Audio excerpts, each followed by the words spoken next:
Hello everyone, कैसे हैं आप लोग। आई होप कि अच्छे होंगे, स्वस्थ होंगे और बहुत मस्त होंगे। देखिए, आज क्लास 10th के लिए और 9th के लिए भी है, बहुपद से ऑब्जेक्टिव क्वेश्चन लेकर आए हैं। ठीक है ना। तो इसका सॉल्यूशन किया जाएगा, जो बोर्ड पर क्वेश्चन को लिख दिए हैं। ठीक है ना। तो इस क्वेश्चन का हल करते हैं। तो हल करने से पहले जो है, एक बात आपको बता दें कि वीडियो को अंत तक जरूर देखिएगा, स्किप नहीं करना है यदि आप पढ़ाई कर रहे हैं तब। बहुत इंपॉर्टेंट क्वेश्चन लेकर आए हैं। ठीक है ना। इसे समझ कर जाना है कि किस प्रकार क्वेश्चन एग्जाम में आते रहते हैं। ठीक है ना। तो चलिए क्वेश्चन की ओर बढ़ते हैं। क्वेश्चन आपका क्या कहता है, एक नंबर क्वेश्चन देखते हैं। कहता है कि निम्न में कौन बहुपद है। ठीक है। इसमें क्या करना है कि निम्न में कौन बहुपद है। पहले यह जानते हैं कि बहुपद होता क्या है, पोलिनोमियल होता क्या है। तो बहुपद कहने का मतलब है सिंपल भाषा में चर। अर्थात आप जानते हैं कि चर क्या है, जैसे में है अल्फाबेटिकल एक्स वाई जो चर होते हैं। तो चर का घात यदि पूर्ण संख्या है, यानी पूर्ण संख्या कही अब क्या है, 0 से स्टार्ट हो, 0 1 2 3 4 5 इस तरह स्टार्ट हो। फिर समझे, चर का घात पूर्ण संख्या रहता है तो वह क्या कहलाता है, बहुपद कहलाता है। यदि चर का घात पूर्ण संख्या नहीं है तो बहुपद कतई नहीं होगा। तो यही क्वेश्चन आपसे कह रहा है कि निम्न में कौन बहुपद है। माय डियर स्टूडेंट, अच्छी तरीका से आप लोग समझे। ठीक है ना। हम आपसे कह रहे अच्छी तरीका से समझे। यह जो क्वेश्चन जो है, इस तरह क्वेश्चन अक्सर आते रहते हैं एग्जाम में, और अक्सर ऐसे विद्यार्थी होते हैं जो क्वेश्चन बना नहीं पाते हैं, समझ ही नहीं पाते हैं। तो इसका सॉल्यूशन हम बता रहे हैं। ठीक है ना। तो अभी आपको हम बताए क्या कि बहुपद क्या होता है, कि चर का घात जब पूर्ण संख्या रहता है तो बहुपद होता है। तो देखिएगा, अब यहाँ आते हैं, ऑप्शन ए पाते हैं, कहता है कि बहुपद क्या है। तो ऑप्शन ए देख लेते हैं कि x माइनस 3/x। देखो बाबू, अब कहिएगा सर यहाँ x है तो यहाँ पर पूर्ण संख्या मान लेते हैं कि 1 है, x का पावर 1 हो जाएगा, तो पूर्ण संख्या घात 1 है तो पूर्ण संख्या। लेकिन यहाँ पर भी करा 3/x और बाटा x वाले जिक्र आ गई। तो जब आप जानते हैं घातांक के नियम के अनुसार कि मान लेते हैं 1/1 के पावर m रहता है, तो जब इसे ले जाइएगा ऊपर तो 1 के पावर क्या हो जाएगा, -m हो जाएगा जी। तो यहाँ पर समझ लीजिए, जब x को ऊपर ले जाइएगा तो x के पावर -1 हो जाएगा, अर्थात जब ऊपर जाएगा तो x के पावर -1 हो जाएगा। जो -1 पावर बता रहा है यह क्या है, पूर्ण संख्या नहीं है। तो इसका मतलब है कि बहुपद नहीं होगा। ठीक है, आगे बढ़ते हैं। अब यहाँ समझते हैं, x² - 3x प्लस 1/√x। अब यहाँ पर समझे, x² ये तो पूर्ण संख्या है, चर के घात।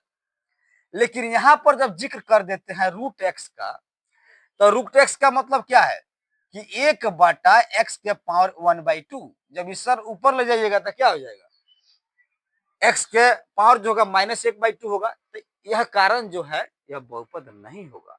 अब आते हैं सी नंबर ऑप्शन पर, देखते हैं तो 2x² + 4। अब यहाँ समझेंगे सी नंबर ऑप्शन, यहाँ पर x के पावर कितना दे रहा है, 2 दे रहा है, अर्थात चर का घात पूर्ण संख्या है। इसके बाद वाला 4 कह रहा है, इसका मतलब क्या है, यह पूर्ण संख्या में। तो ऑप्शन नंबर आपका सी लॉक हो जाएगा। डी कहता है इनमें कोई नहीं, तो ऑप्शन नंबर आपका सी ही लॉक होगा। समझ में आ गया है। तो चलिए आगे बढ़ते हैं। अब 2 नंबर कहता है निम्न में कौन रैखिक बहुपद है। देखिए भाई, क्वेश्चन चेंज हो गया। अब रैखिक बहुपद कहता है लीनियर पोलिनोमियल। लीनियर पोलिनोमियल आपसे कह दिया कि रैखिक बहुपद क्या है, तो जिस चर का घात 1 होता है, यानी एक सिंगल 1 होता है, वह क्या होता है, रैखिक बहुपद होता है। अब यहाँ देखते हैं हम लोग, ऑप्शन ए आते हैं तो 2x - 9√5 कहता है। तो देखिए यहाँ पर, तो इसका घात क्या है, सिंगल x के पावर 1 है। तो यहाँ पर जो है सोचने समझने वाली कोई बात है नहीं, यहाँ पर जो है आपका रैखिक बहुपद हो जाएगा। ऑप्शन नंबर 1 हो जाएगा, अर्थात ऑप्शन नंबर ए हो जाएगा। ठीक है ना। आगे क्वेश्चन 3 की ओर बढ़ते हैं। कहता है कि द्विघात बहुपद का सबसे व्यापक रूप, जनरल फॉर्म्स, सबसे व्यापक रूप भाई क्या होता है।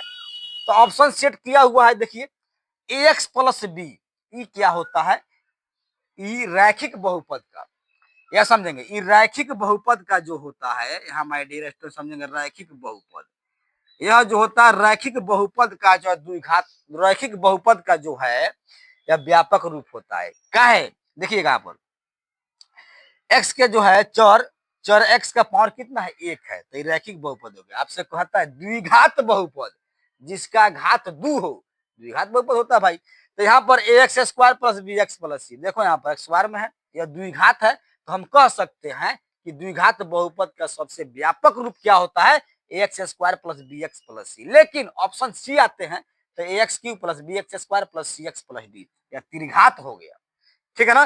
तो द्विघात के लिए क्या हो जाएगा, ऑप्शन नंबर बी को लॉक करेंगे आप लोग। चलिए क्वेश्चन 4 आते हैं। यदि कहता है पी एक्स पोलिनोमियल है, आपका पी एक्स दे रहा है, एक्स चर में पोलिनोमियल बहुपद है, तो 2x माइनस 3 हो तो पी एक्स का शून्यक है। देखिए जब भी आपको शून्यक कहे निकालने के लिए, बहुपद से शून्यक जब भी कहता है निकालने के लिए, तो जो पी एक्स देगा अर्थात जो बहुपद होगा उसको 0 के बराबर बना लीजिएगा। चलिए हम बनाकर दिखाते हैं। अब यहाँ पर हम सेट करते हैं, कहता है 2x माइनस 3, देखिएगा बहुत इंपोर्टेंट क्वेश्चन है, बहुत इंपोर्टेंट क्वेश्चन है, यहाँ पर ध्यान दीजिएगा।